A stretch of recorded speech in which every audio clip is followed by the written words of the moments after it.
Hello, I'm Kirk Weiler, and this is Common Core Algebra 2 by eMath Instruction. Today we're going to be doing Unit number 11, Lesson number 2 on radian angle measurement.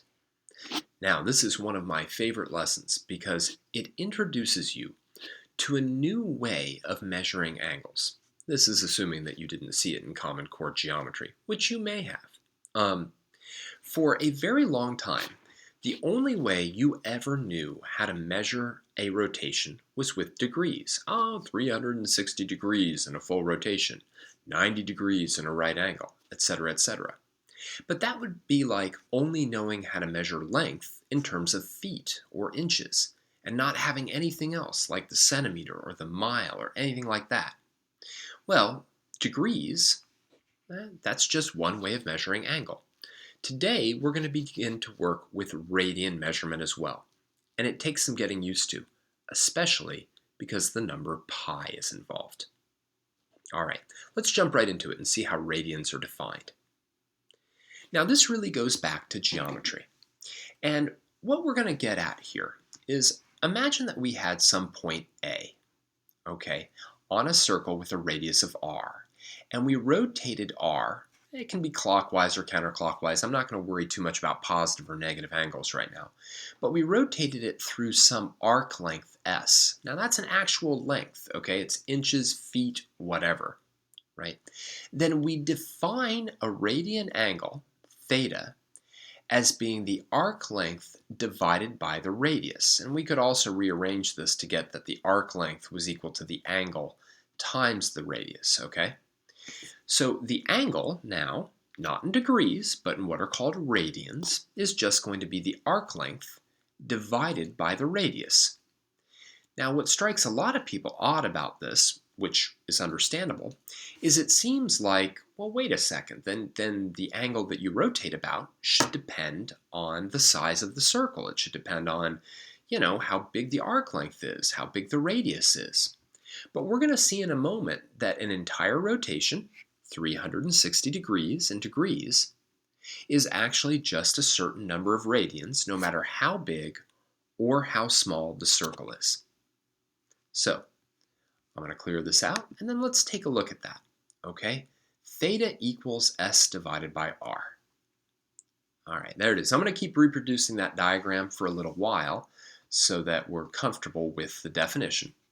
But exercise 1 says, consider a full rotation around any point in the counterclockwise or positive direction.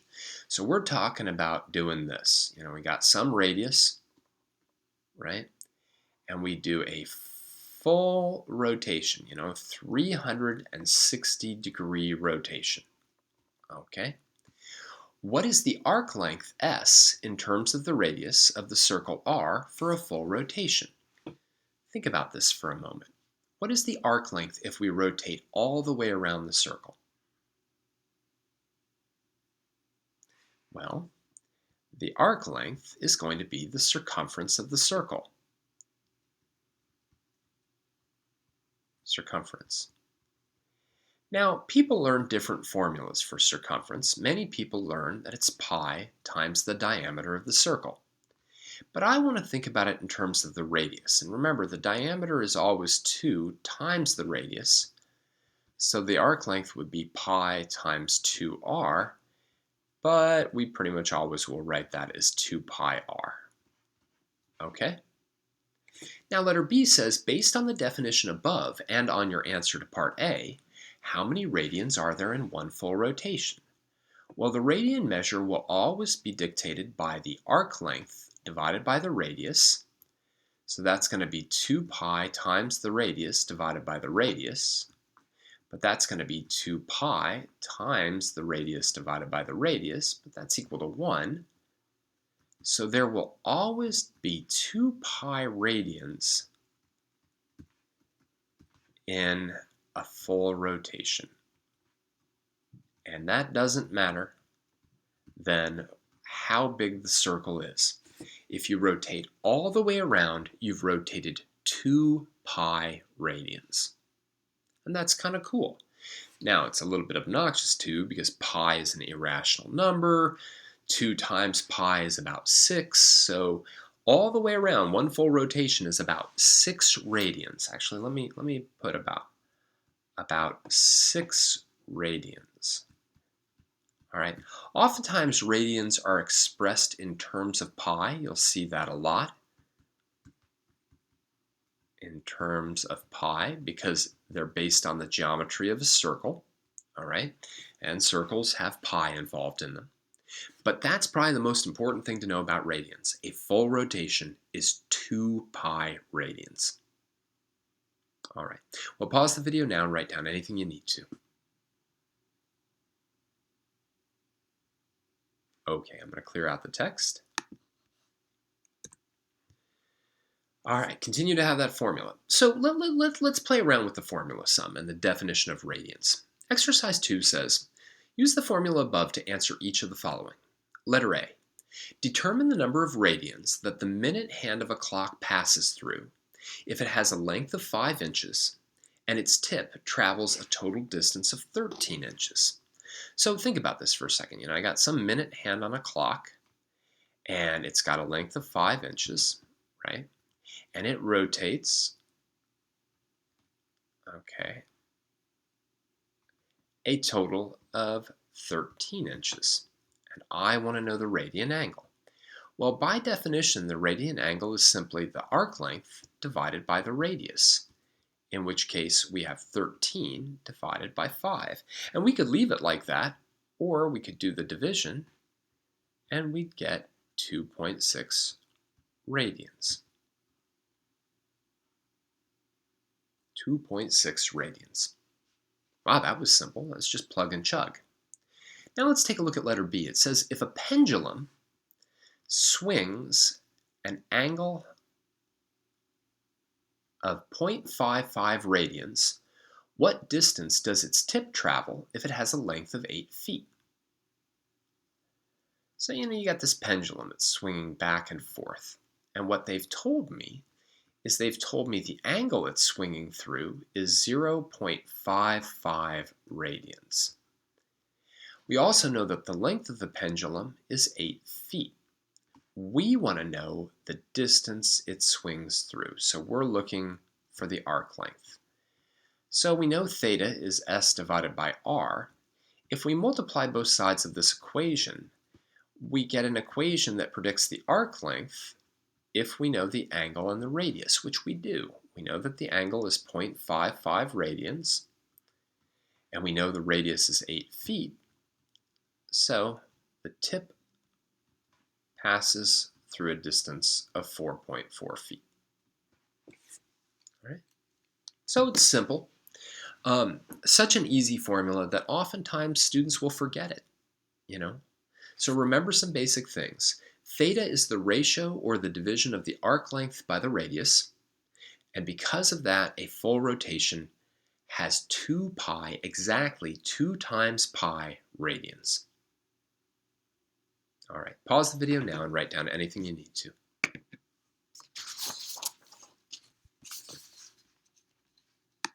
Okay, so one of the things that you want to do when you're working with radians is start to get a sense for some important rotations. See, if I said, hey, I've got a rotation of 60 degrees, you'd have a good feeling for how big that angle is. At least I hope you do after Common Core geometry. If I said we have a rotation even of 210 degrees, you'd be pretty good with that. You'd know, that ends up in quadrant 3, right? But radians, well, those are a lot more difficult because you've just really started to get comfortable with them, or you've just started to learn about them. You probably are far from comfortable with them. So let's start to get some sense of how to convert between degrees and radians, and how to start to understand radian angles. So exercise 3, it says consider 1/2 of a full rotation. 1/2 of a full rotation. What is the angle of rotation in both degrees and in radians? Well, think about that. See if you can figure that out. All right, well, this is simple. 1/2 of a rotation, you should all know this in degrees, is 180 degrees. But 1/2 of a rotation in radians, well, let's see, a full rotation was 2 pi radians.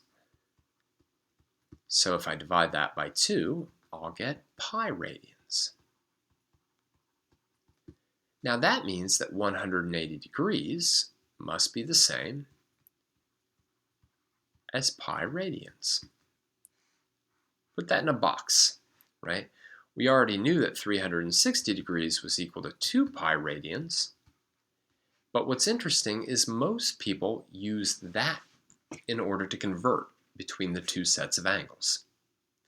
So let's do one of those conversions. In letter B it says, use the two equivalent angles of rotation in A, i.e. these two, to convert 30 degree angle into an equivalent angle in radians. All right, so watch. This is just a little unit conversion. We did this a lot in Common Core Algebra 1. I've got 30 degrees, and what I'm going to do is I'm going to multiply by a ratio. I'm going to put 180 degrees down here, and I'm going to put pi radians up here. Now, the reason I have the degrees down here and the radians up here is that ultimately I want these degrees to cancel. All right. Now I get 30 times pi divided by 180. All right, we can reduce that though, because we can divide both the top and the bottom by 30, and we get pi divided by 6 radians. That's a very, very important radian angle, pi divided by 6. It's the same as a 30-degree rotation. All right, so we're going to play around with this conversion a little bit more. Pause the video now, though, and write down anything you need to. Okay, I'm going to clear out the text. And let's do exercise 4. Exercise 4 says convert each of the following common angles in degrees into radians. Express your answers in terms of pi. Okay, 90 degrees is amazingly important. Amazingly important. All right, so let's do that one together. I've got 90 degrees. I'm going to multiply times pi radians divided by 180 degrees. The degrees are going to cancel, and I'm going to get 90 times pi divided by 180. But that can be reduced because I can divide the top by 90 and the bottom by 90, and I'm going to get pi divided by 2 radians. Pi divided by 2 is a quarter turn. Or also known as a right angle. All right, very, very important. Pi divided by 2 radians is the same as 90 degrees. Why don't you try to convert 120 degrees?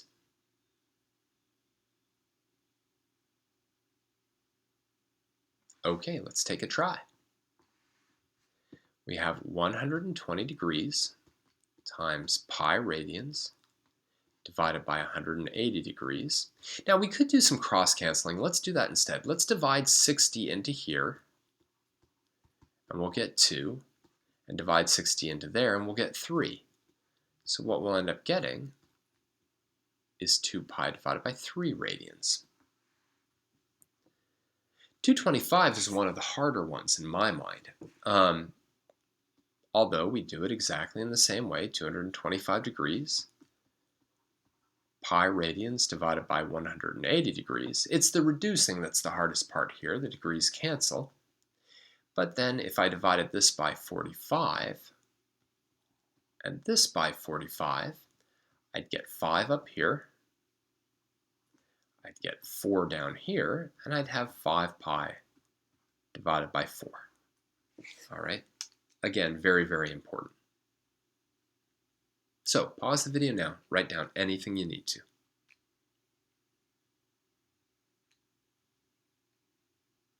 All right, let me clear out the text. Now, exercise 5, we want to go in the opposite direction. We want to convert the following common radian angles into degrees.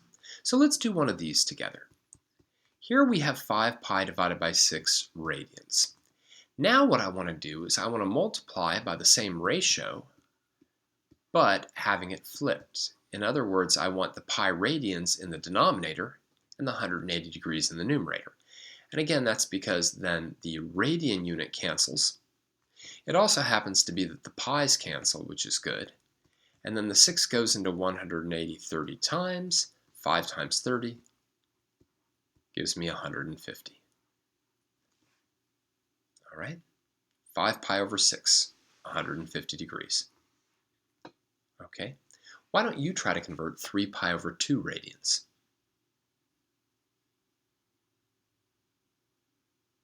All right, let's do it. Again, this one's very, very important. We'll get to know it quite well. 3 pi over 2 radians times pi radians in the denominator, 180 degrees in the numerator.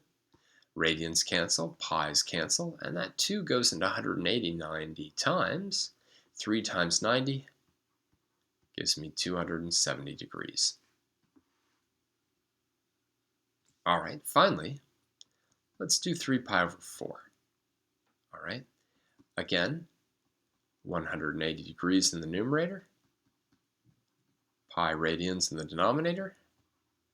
It allows the radians to cancel, the pi's cancel, 4 goes into 180 45 times, and 3 times 45 is 135. That almost looks like a 1, especially if I was from Europe. 135 degrees. So we need to be able to convert back and forth between radians and degrees, primarily because if we're confused about an angle in radians, we want to be able to move it over to degrees so that, hey, I know what 135 degrees looks like, right? I have a sense for that. I may not have a sense for what 3 pi over 4 radians looks like. But by the end of this unit, you'll have a much better feeling for them. Okay, pause the video now and write down anything you need to.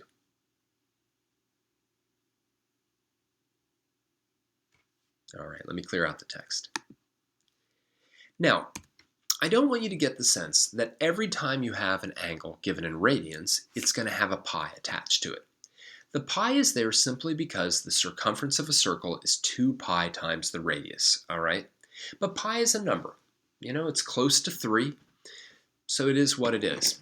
So let's take a look at this. It says convert each of the following radian angles, which aren't in terms of pi, into degrees. Round your answer to the nearest degree. Well, this is no problem, although we will need our calculator, because we're going to do it the same way. We've got 5.8 radians times 180 degrees divided by pi radians. Now, just like before, the radians cancel. The difference here is that the pi's don't cancel. So on your calculator, I'm not breaking out the TI-84 plus for that. We'd put in 5.8, we'd multiply by 180, and then we'd divide by pi.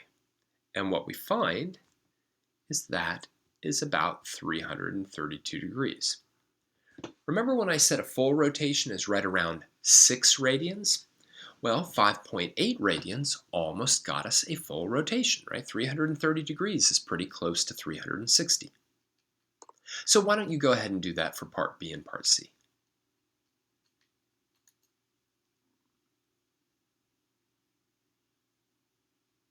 Okay, let's go through it. So, whoops, little stray mark there. 4.2 radians, pretty easy. I'll just multiply by 180 degrees divided by pi radians. Again, the radians cancel. Put 4.2 times 180 into your calculator, divide by pi, and it's about 241 degrees. Yep, I certainly can't do these in my head. Nothing wrong with negative radian angles. It just means we went clockwise. Negative 2.5 radians times 180 degrees divided by pi radians. Radians cancel. Negative 2.5 times 180 gives us what it gives us. Divide by pi. And we get about negative 143 degrees. All right. Again, this is extremely important because later on in this unit, if you come across a radian angle of 7.2 and you have no idea, what quadrant am I in? What does that mean? You could always convert it into degrees and then you'll have a much better feeling for it. All right, pause the video now and write down anything you need to. All right, I'm clearing out the text. So, last problem. An angle drawn in standard position whose radian measure is 2 radians would terminate in which of the following quadrants? All right, so this is like a combination of what we've done today and what we did in the last lesson. Why don't you go ahead and try it?